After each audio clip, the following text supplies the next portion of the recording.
व्यक्ति कब श्वान योनि में जाता है? मतलब श्वान योनि, अ, जैसे हम डॉग, कुत्ता, मराठी में कुतरा कहते हैं। तो ऐसा कौन सा कर्म बंधन होता है व्यक्ति का, किस प्रकार का कर्म होता है जब वह श्वान योनि में जन्म लेता है? अब इसे दो पद्धति से देखा जाएगा। दो पद्धति से कैसे देखेंगे कि एक नॉर्मली जो हमें श्वान दिखाई देते हैं, रास्ते पर दिखाई देते हैं, या जैसे हम पेट बनाकर पालते हैं, तो श्वान योनि में जाने के समय पे या जाने के लिए दो प्रकार के कर्मों के वर्गीकरण आते हैं। नाड़ी शास्त्र के अनुसार श्वान योनि में जब व्यक्ति जाता है तो उसका कर्म बंधन वासना से संबंधित होता है, क्योंकि एक श्वान योनि वहां जाती है जहां पे दत्त गुरु के पास में मंदिर में वो श्वान बैठे रहते हैं, भैरव के पास में बैठे रहते हैं। मतलब आध्यात्मिक क्षेत्र में आपको वो श्वान बैठे हुए दिखाई देंगे, मणिकर्णिका घाट पे घूमते हुए दिखाई देंगे, तीर्थ क्षेत्रों पर दिखाई देंगे। परंतु आप देखिएगा कि जनरली वहां पे जो श्वान बैठते हैं वो श्वान कर्म करते हुए, मतलब वासनिक कर्म करते हुए दिखाई नहीं देंगे। और जब अगर ऐसा होता है कि उस श्वान ने उस जन्म में, अगर वो किसी मंदिर में है, दत्त गुरु के मंदिर में है, और या किसी तीर्थ क्षेत्र में है, वहां पे मंदिर में ही है, प्रांगण में ही है, वो वहीं रहता है, वहीं जगता है, वहीं का वातावरण देखता है, वहीं सुनता है, वही सब चीजें रहती है, तो वो श्वान जो है, श्वान योनि में आके जो कर्म करना होता है, या श्वान योनि के जो कर्म है वो अगर नहीं करता है, उसमें से एक प्रोमिनेंट कर्म आता है कि जातक को शाप मिलता है कि जब वह, ये महाभारत की कथा है, आप सभी जानते होंगे कि युधिष्ठिर का शाप था। उन सभी भाइयों में आपस में तय हुआ था कि जब ही वह रति क्रिया में रत होंगे द्रौपदी के साथ में, तो उनकी जो चप्पल है, पादुका है, वो बाहर रहेगी। जिसकी पादुका बाहर है वो देखकर दूसरा व्यक्ति उस समय एंटर नहीं करेगा। तो मुझे पूरी कथा याद नहीं है, परंतु उसका जस्ट मैं आपको बता देती हूँ कि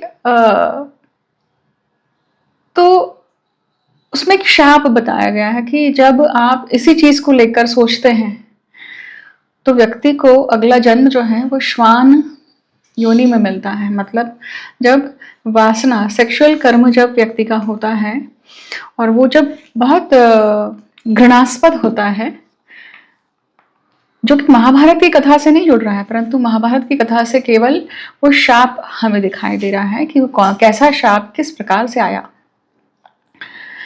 तो जो वासनिक, जो समागम क्रिया का कर्म होता है, वो जनरली गुप्त रहकर किया जाता है ना। परंतु अगर जब वो श्वान योनि में जाता है तो वही क्रिया उसे भर जग के सामने करनी होती है।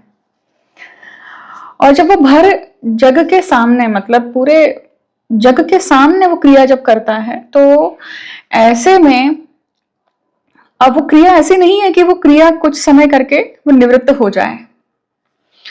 उस क्रिया को करते समय जब पुरुष और स्त्री श्वान जब ये एकत्र आते हैं और समागम क्रिया करते हैं, तो वो जब वो क्रिया समाप्त होने वाली होती है वो अटक जाते हैं, क्योंकि पुरुष श्वान का जो वीर्य है वो बिंदु बिंदु निकलता है। आप अगर डॉक्यूमेंट्रीज देखेंगे, डॉक्यूमेंट्रीज देखेंगे, मेटिंग की क्रिया देखेंगे, तो उसमें ये सारी चीजें आप डिटेल्स मिलेंगी आपको।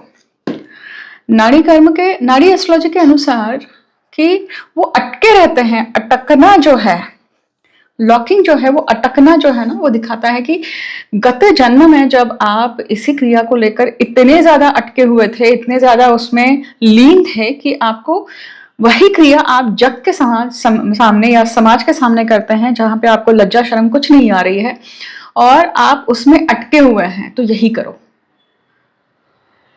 यही करो, यही करने का दंड मिलता है व्यक्ति को, और फिर वो श्वान योनि में आता है। अब मान लीजिए कि जो जो तीर्थ क्षेत्री, जो या मंदिर में जो दत्त गुरु या भैरव मंदिर में जहां पे हमें ऐसे श्वान दिखाई देते हैं, उनका कर्म भी क्या ऐसे ही था?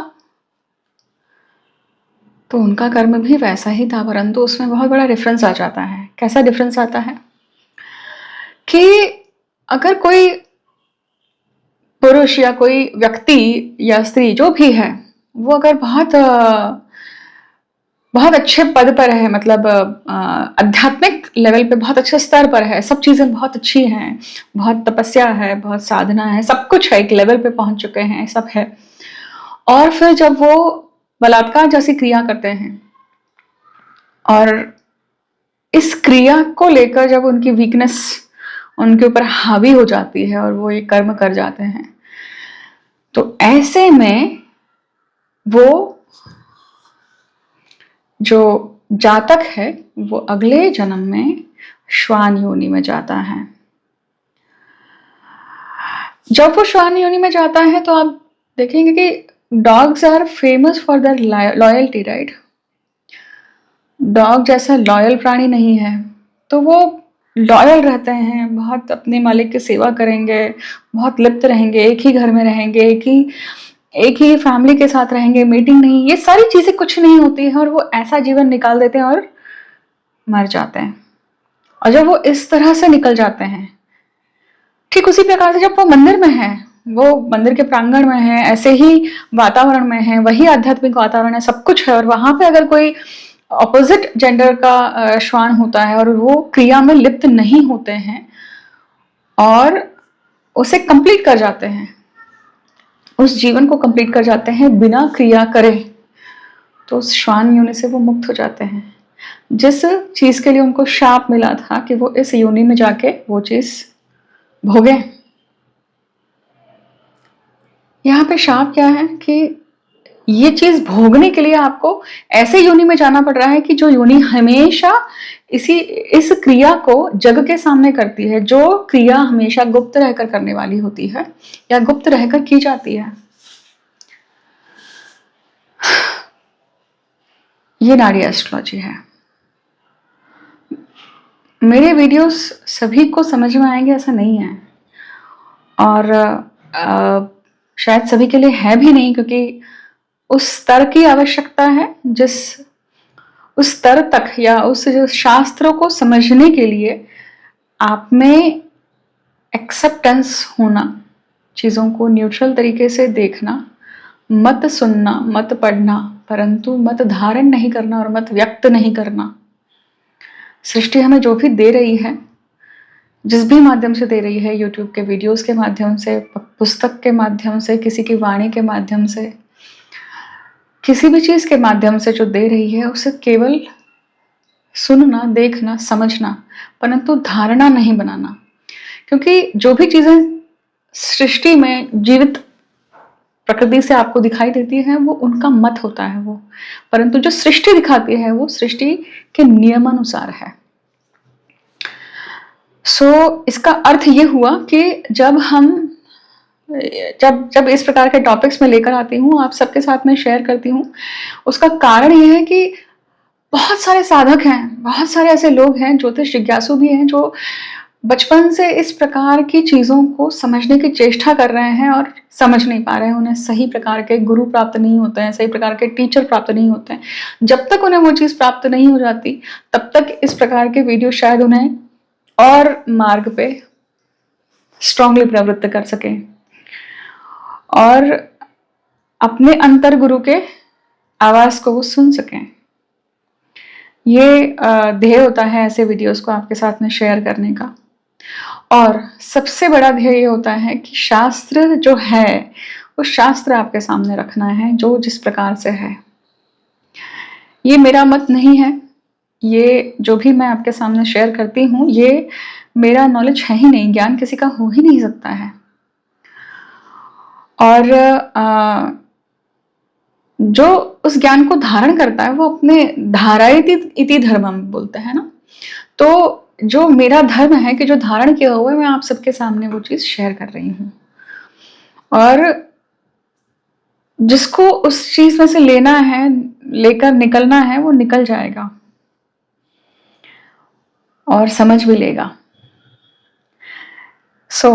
ये वीडियो सभी के लिए नहीं है, सभी को समझ में आ जाए ज़रूरी नहीं है। तो कर्म बंधन को कैसे देखते हैं, नाड़ी एस्ट्रोलॉजी से हम पास्ट, प्रेजेंट, फ्यूचर को कैसे देखते हैं, मैंने उसका एक उदाहरण आप सभी के सामने रखा है। आशा है कि ये आपको आपकी यात्रा में मदद करेगा। हर हर महादेव। जय मां कामाख्या, जय मां अम्बे।